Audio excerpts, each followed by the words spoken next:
осы жердегі көріп отырған барлығымыз в целом 9 айда туылғанбыз. Араларымызда, конечно, исключениялер бар.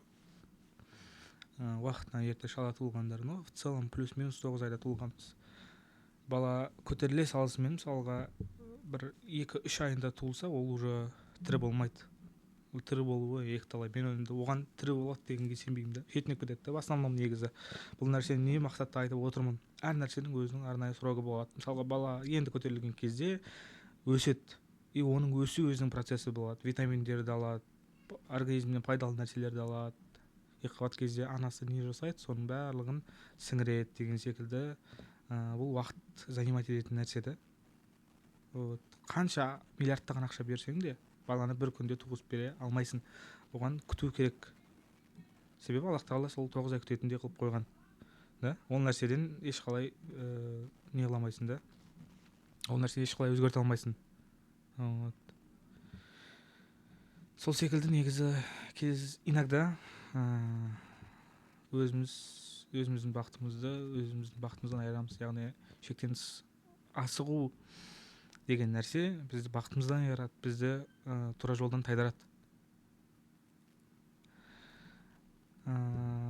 Нағыз өзін білетін адам, өз жұмысын білетін адам, өз-өзін түсінетін адам негізі асықпайды. Ол жалпы процестің өзіне сенеді. Менің кезіндегі жасаған үлкен қателіктерімнің барлығы дегенде енді сол 90% деп айтайын десем, басқа мен себеп көріп тұрған жоқпын. Кінәлайтын өзімнің қателіктеріме ше. И ол нәрсе стопудово асығудан болған. Шектен тыс асқаннан кейін сен уже последствиеге қарамайсың. Сен уже басың дұрыс жұмыс жасамайды. Из-за этого сен просто вот кәдімгідей банальный қателіктерді жасайсың да. Кәдімгі сенің санаң тұман болып кетеді. И бұл нәрсе негізі өзінің саудада өзінің септігін тигізеді. В целом бар ғой.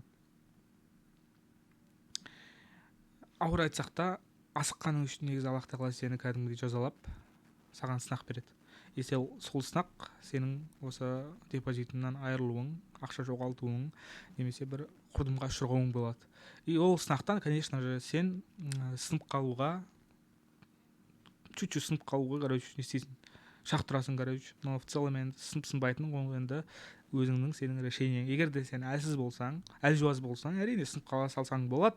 Осымен тоқтатып, но в целом мен енді ол нәрсені бір позорный кету деп санайтын едім. Себебі осыншама уақыт жүргеннен кейін осы іске өзіңді жалпы арнап, барыңды арнап, бір көттей нәрседен беріле салу, ол енді еркектік емес, ол әйелдік емес. Жалпы ол нәрсені адами тұрғыда мен өте нашар берілу деп санаймын. Но в целом иногда егер де күшің жоқ болатын болса, өзің әлсіз екеніңді іштей мойындайтын болсаң, в целом да беріле салған дұрыс. Но поверь мне, қанша рет мен берілдім, қанша рет өз-өзімді қолға алдым. И бұндай попыткалар менде өте көп болған. 1000-нан да көп даже. В целом бар ғой, я очень сильно тебя понимаю.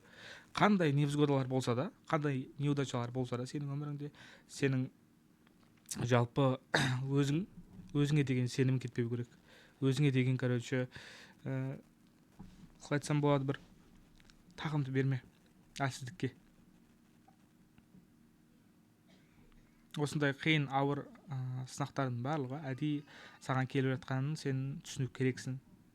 Себебі егер де олар келмесе, сен трейдер ретінде өспейтін едің. Жалпы одан кейін жалпы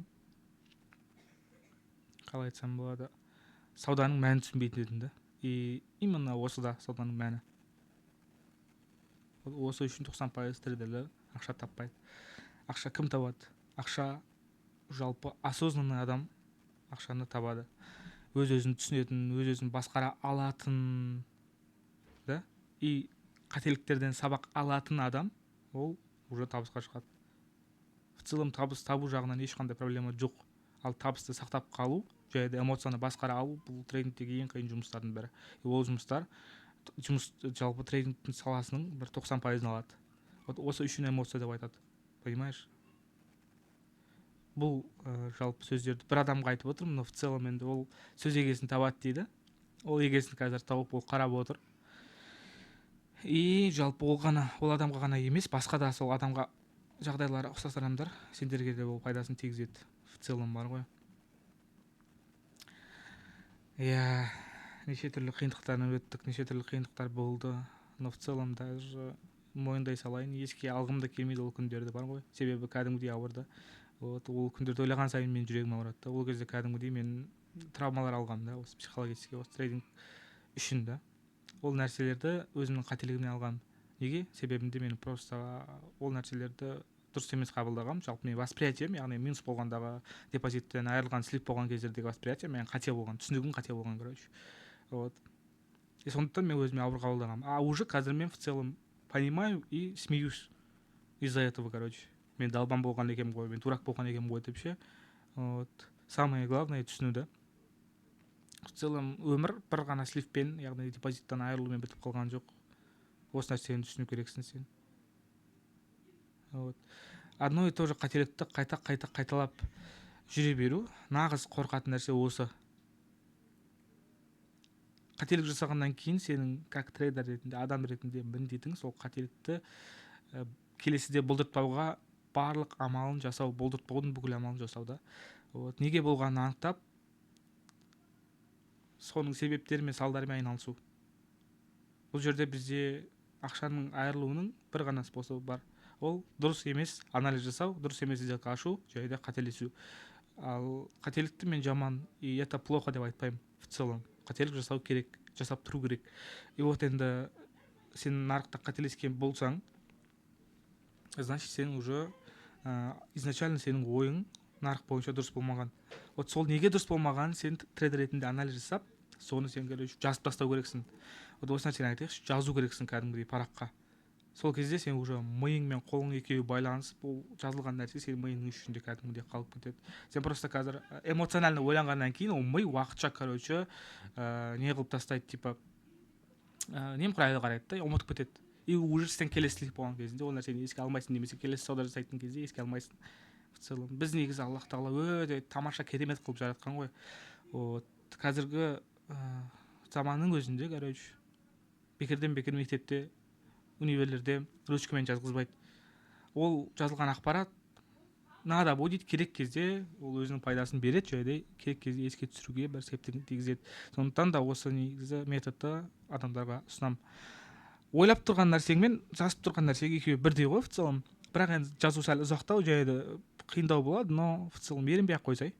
Мысалға не жазасың? Мен бүгін мысалға кат сейчев парасынан минус алдым. В целом менің ойымша, менің минус болуымның себептерінің бірі астыңғы жақтағы BPI баға шешпей, ББТ-ның заңы бойынша жоғары қарай кетіп қалды, и соның арқасында бізде мен минус болды деп жара салу қиын емес қой. И кстати, по поводу жазу. Егер де ручкамен жазып көтектенгің келмесе, хорошо, мен саған альтернатива тауып беремін. Просто заметки деген нәрсе бар. Немесе заметки деген любой телефонда болады ғой. В целом мен iPhone болған заметки деп айтайын да. Соған жазсам болады в целом бар ғой. И оны сен любой уақытта өшіп, любой уақытта қайтып жазсам болады. И оның өзінде мысалға сен клавиатураны басқан кезде, конечно, ручкамен жазуға ұқсас, но более неэффективный да, сәл слабылау. Еске қатты сақталмайды, но ручкадан жазғаннан қарағанда, короче, сәл егер мүмкіндігің жоқ болатын болса, ручкамен жазуға заметкимен жазсаң болады, тоже болады да. Ол да бір способтардың бірі в целом бар ғой. Вот.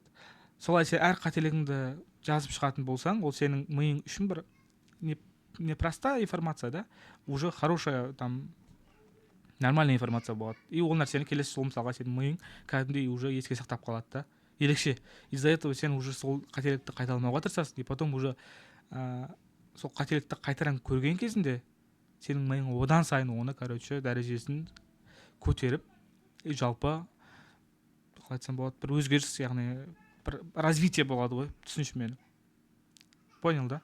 Трейдингте осылай әр сделкаң, әр ашқан саудаң, әр жасаған қателігің арқылы сен өсу керексің.